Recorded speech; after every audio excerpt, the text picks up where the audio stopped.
I definitely started to feel the shift. There was something we used to call the Brownstone came out swinging in the 90s with hits like If You Love Me and Pass the Lovin', but their rise to fame was anything but smooth. After getting signed by Michael Jackson's label, the drama started. Mimi Dobie left, Keena Cosper stepped in, and Maxi Maxwell eventually went solo before tragically passing in 2015. But the group wasn't done yet. Let's get into it.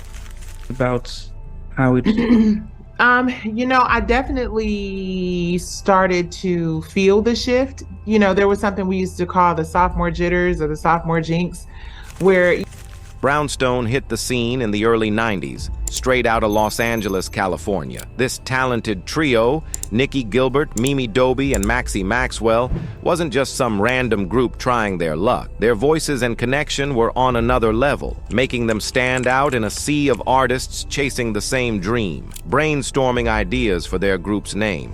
For the girls, it wasn't just about finding something catchy. They wanted something solid, something that screamed timeless. That's when the name Brownstone hit the table, and everyone just knew it was the one. The inspiration? Think of those classic old-school buildings. From the outside, they're no frills, kind of low-key. But step inside, and it's a whole different story. Layers, character, unexpected details. It's like discovering hidden levels in a game, and the group, just like that. What you see at first glance is just the surface. There's so much more once you really pay attention.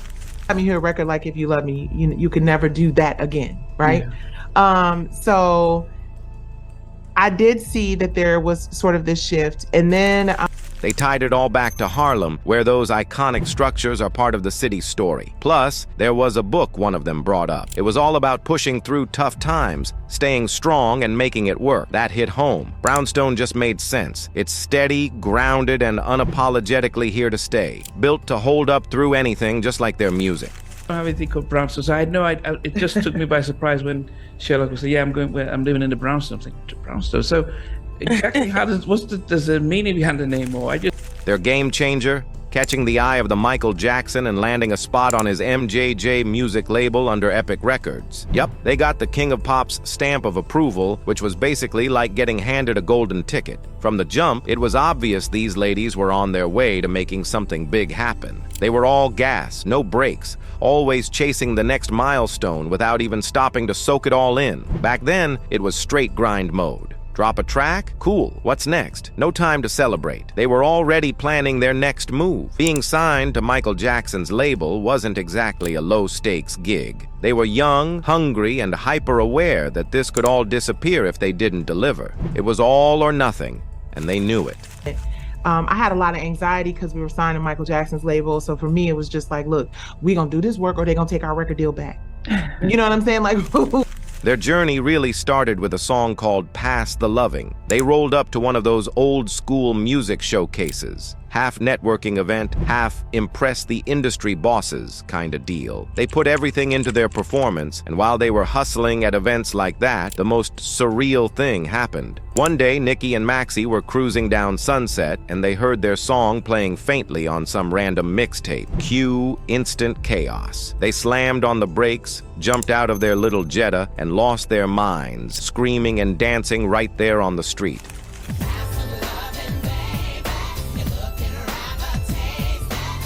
They called their families, but of course no one believed them. Then came the real turning point. At one of those showcases, they performed If You Love Me, and the crowd went absolutely wild, like standing ovation for minutes kind of wild. That was it. The label decided to bet everything on that song. Once If You Love Me was the chosen one, things took off fast.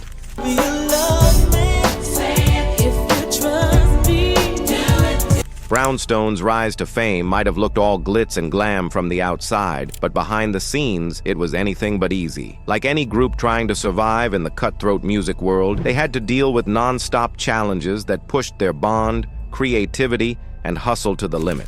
I definitely started to feel the shift. There was something we used to call the music industry didn't just want hits, it wanted blood, sweat, and tears. Their brutal schedules left zero time for personal lives, and the pressure to keep the momentum going was always hanging over them. On top of that, you've got three bold personalities working under all that stress, which meant tension was basically unavoidable. Things took a major turn after their first album when Mimi decided to call it quits. She dropped the news while they were still touring in the UK, saying she was ready to move on. It was a big shakeup for the group, but they handled it pretty smoothly. They even let fans in on the transition through BET, where Mimi passed the torch to Kina Kasper, the group's new addition. Mimi stepped away to focus on a career in education, while Kina came in with her own flair and energy to keep things rolling. Kina joining the group brought some fresh energy, but it wasn't all sunshine and rainbows. Brownstone had built their name on those flawless harmonies and tight connection, things that don't just click overnight with a new lineup. Fans had high expectations too. They were all about the OG trio, so some weren't sure how this shakeup would hit. Kina didn't waste time proving she had the talent to hang, but behind the scenes, finding that creative rhythm again wasn't exactly easy. Just when things were finally clicking again,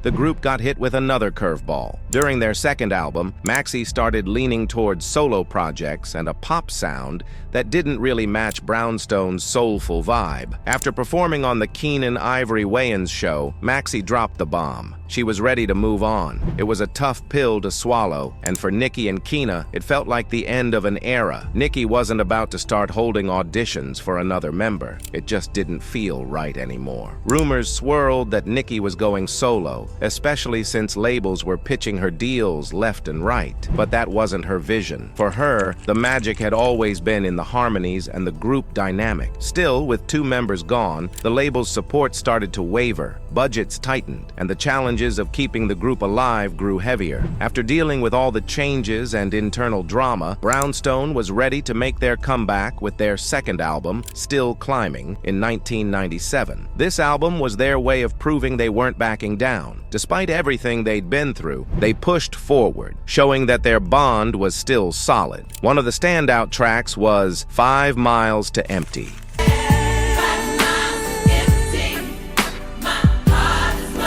The song hit hard, showing off their emotional depth and killer vocals. With its raw lyrics, it captured that feeling of being drained but still pushing through, which made it easy to relate to anyone who'd been through their own struggles. Dropping this track was Brownstone's way of saying, "We're still here, and we're not going anywhere." Then in 1998, they got a major boost when they landed a spot on the Players Club movie soundtrack with Don't Play Me Wrong.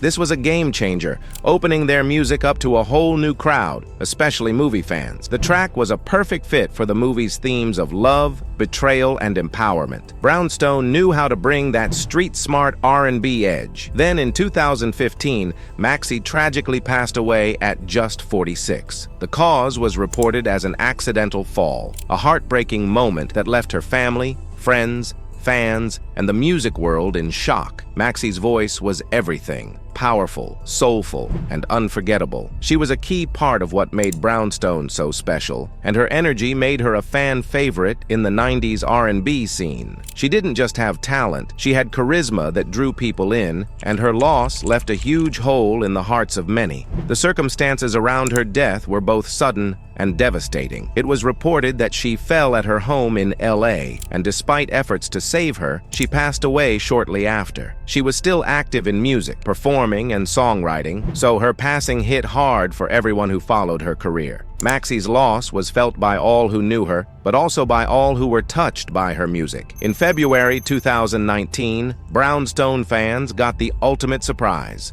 The group was back. To celebrate both the 25th anniversary of the Essence Music Festival and the group's own formation, founding members Nicki Gilbert and Mimi Dobie, along with Tasha Brown, reunited for a one-off performance. It was a major throwback for anyone who'd been riding with Brownstone since the 90s. The performance was a perfect way for the trio to relive their glory days, while also connecting with a whole new generation of fans. It wasn't just about the music, it was a reminder of how much they'd shaped the R&B scene and the tight bond they shared during their peak. But not everyone came back to the stage. Kina, who joined the group after the original members, members, was invited to be part of the reunion but respectfully declined. But her decision didn't take away from the moment for the rest of the group or the fans, who were just thrilled to see the legendary trio together again. In July 2022, Brownstone hit a major milestone when all three members, Nikki Gilbert, Tasha Brown, and Aaron Jackson, were inducted into Sigma Gamma Rho sorority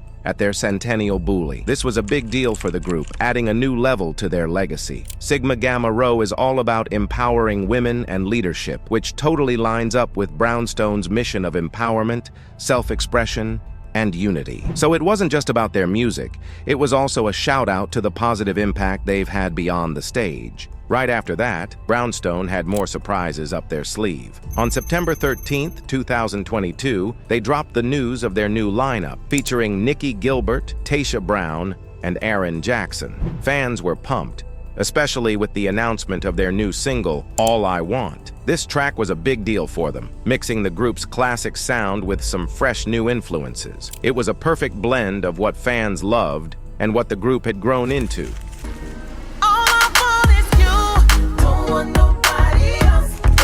But just when things seemed to be settling, another change came. Tasha Brown left, and in her place, Aaron Jackson's sister, Alexis Jones, joined the group. While it was yet another shift in their lineup, having Alexis join Aaron brought this cool family vibe to the group. It was a fresh start, with Alexis bringing her own energy and talents to the table. Even with all these changes, the core of Brownstone, Nikki and the Jackson sisters, remained strong, and the group stayed focused on delivering great music for both their loyal fans and a new audience. With fresh tunes coming and a new member on board, Brownstone is just getting started. They're still all about keeping their sound alive and sharing their journey with the world.